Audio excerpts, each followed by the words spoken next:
بے شک امت کو ہم سے پہلے نہ موسیٰ علیہ السلام کی امت، نہ یوسف علیہ السلام کی قوم، نہ یعقوب علیہ السلام کی قوم، نہ ابراہیم علیہ السلام کی قوم، کسی امت کو اس لقب سے نہیں پکارا گیا. اگر یہ پکارا جا رہا ہے تو صرف امت محمدیہ کو پکارا جا رہا ہے، اور اس کی وجہ یہ نہیں کہ ہم بہت بڑے ہیں، نہیں، بلکہ وجہ یہ ہے کہ اللہ نے ہمیں محبوب کی امت میں پیدا فرمایا. بے شک با محبوب سے پیار ہے تو محبوب کی امت سے بھی پیار ہے. سبحان اللہ. کیا کہا جا رہا ہے؟ اے ایمان والو، اے ایمان والو، اتقوا اللہ، اے ایمان والو اللہ سے ڈرو. اور پھر وَلْتَنْظُرْ نَفْسٌ مَا قَدَّمَتْ لِغَدٍ، قیامت کے دن کے لیے تم نے کیا روانہ کیا، قیامت کے دن کے لیے تم نے کیا بھیجا، اپنی آخرت کی تیاری کے لیے تم نے کیا روانہ کیا. اس سلسلے میں غور کرو، اس سلسلے میں فکر کرو. اندازہ فرمائیں میرے پیارے آقا صلی اللہ علیہ وآلہ وسلم کے پیارے دیوانوں، ذرا غور تو کریں.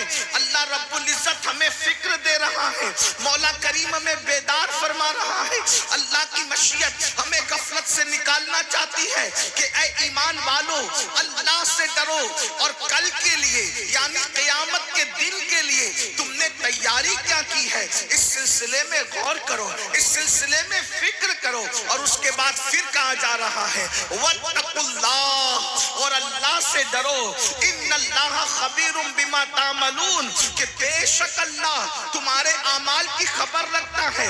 یعنی رات کی تاریکیوں میں جو کچھ کرتے ہو اس کو بھی اللہ جانتا ہے، دن کے اجالے میں جو کچھ کرتے ہو اس کو بھی اللہ جانتا ہے.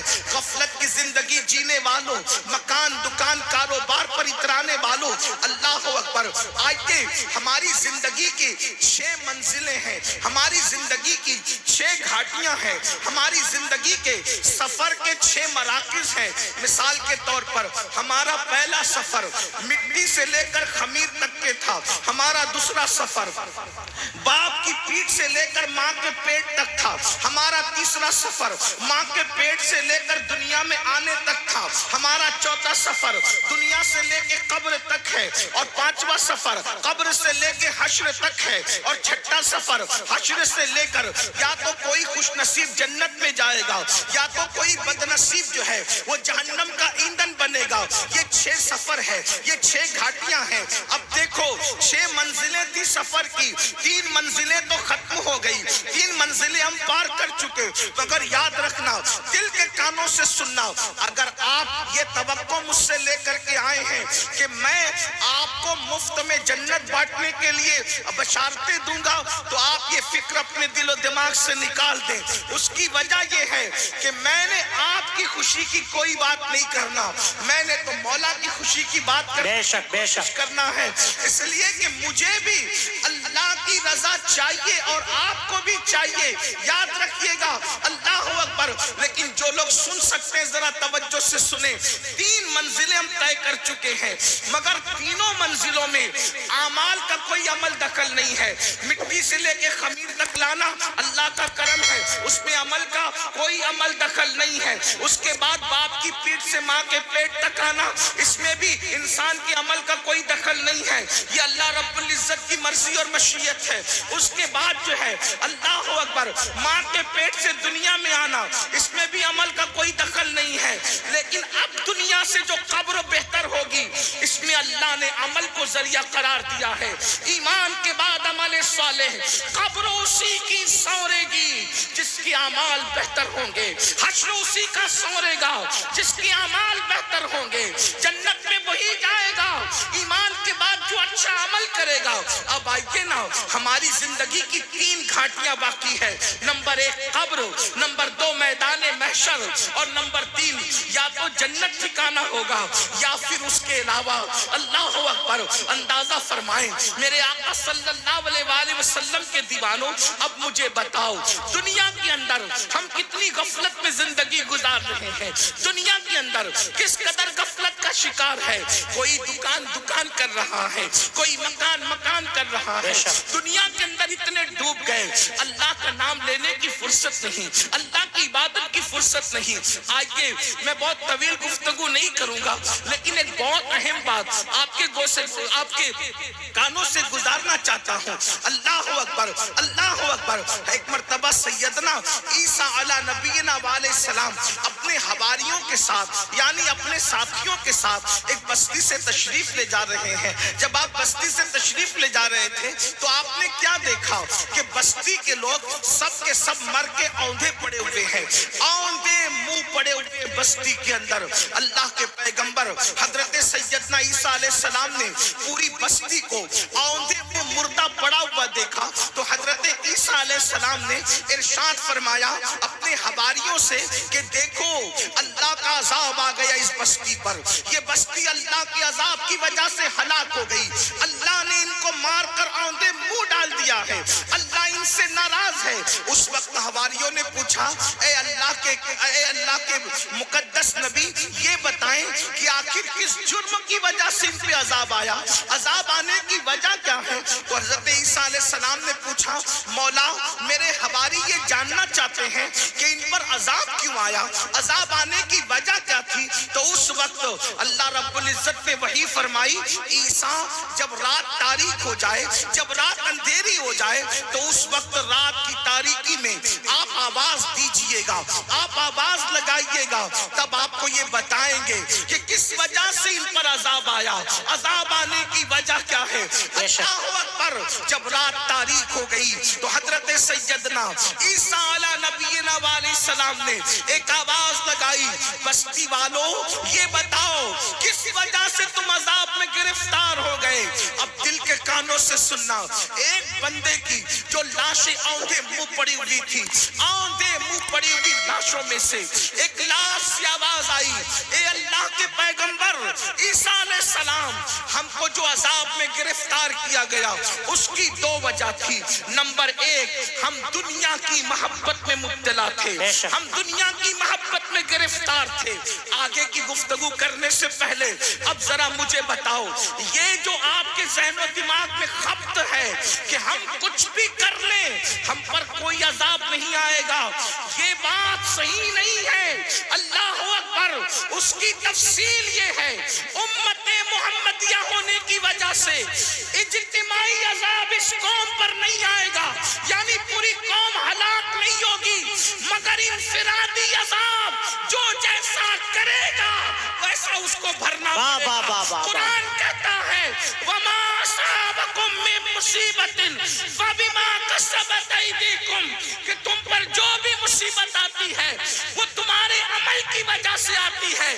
بارہا صوفیہ کا یہ قول دہرایا جاتا ہے جو تمہیں ٹھوکر لگتی ہے وہ تمہارے گناہ کی وجہ سے لگتی ہے.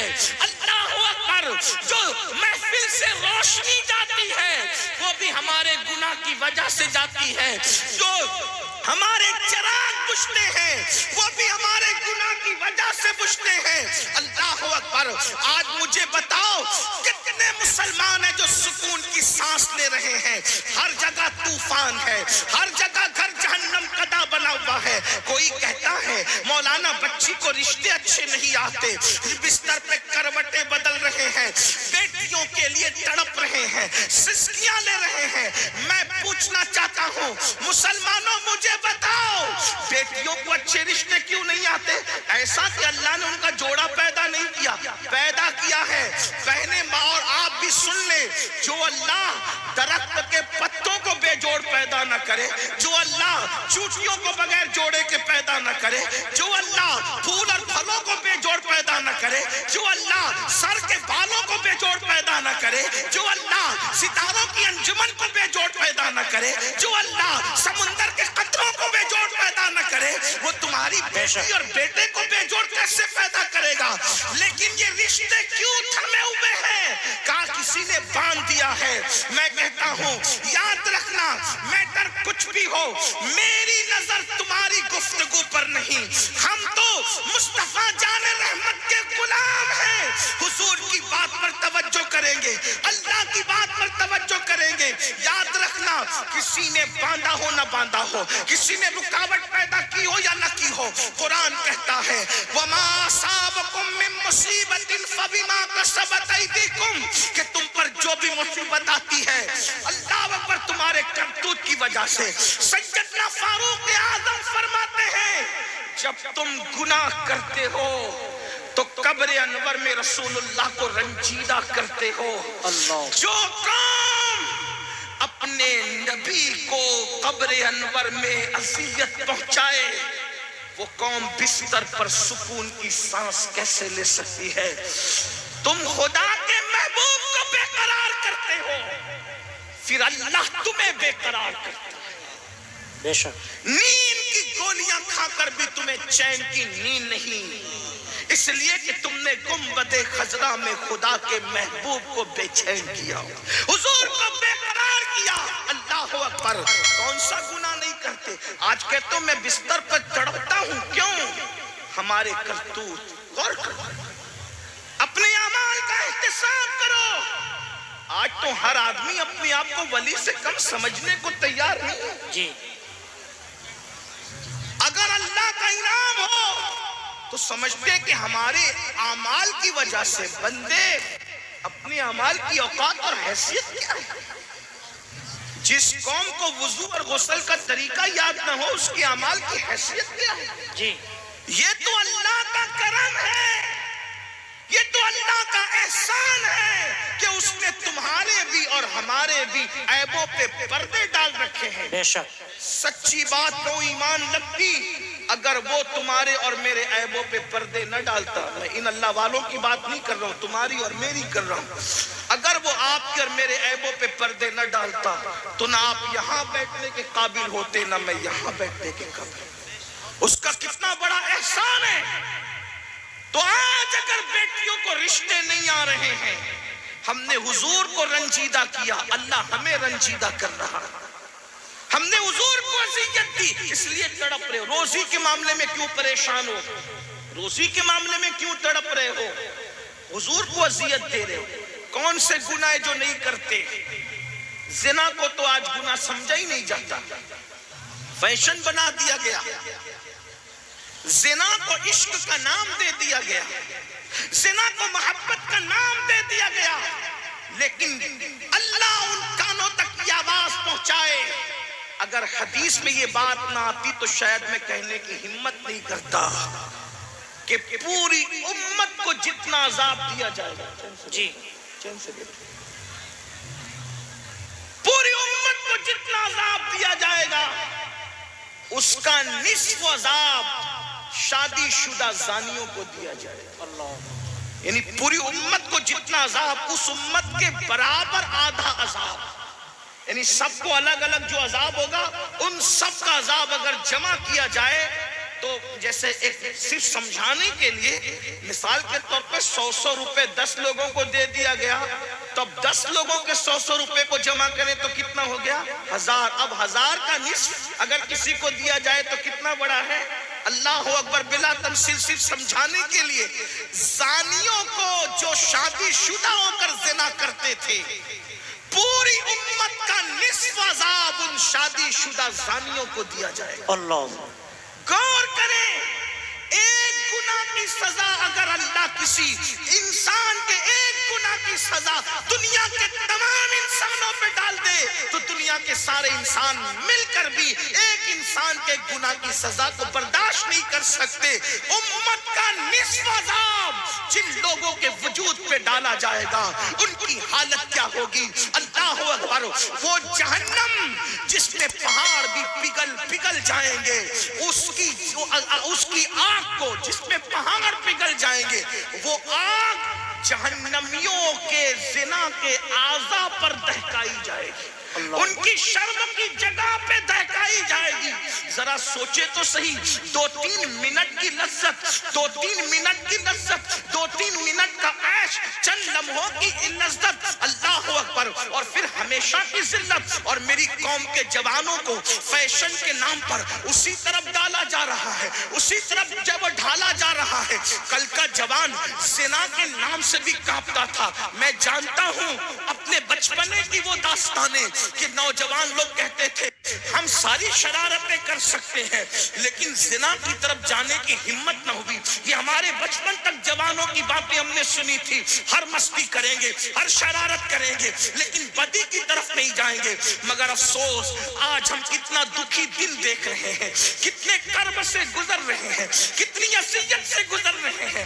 کون سی حکومتیں آئی, کون سی چلی گئی, اس پر ہمیں اتنا دکھ نہیں ہے, اس لیے کہ حکومتوں کا آنا جانا یہ تو موسم کی طرح بدلتا رہتا ہے. لیکن قوم کے جوانوں کے بگڑنے کا دکھڑا ہم کس کو جا کر کے سنائیں. حکومتیں تو چند سالوں میں بدلتی ہے, لیکن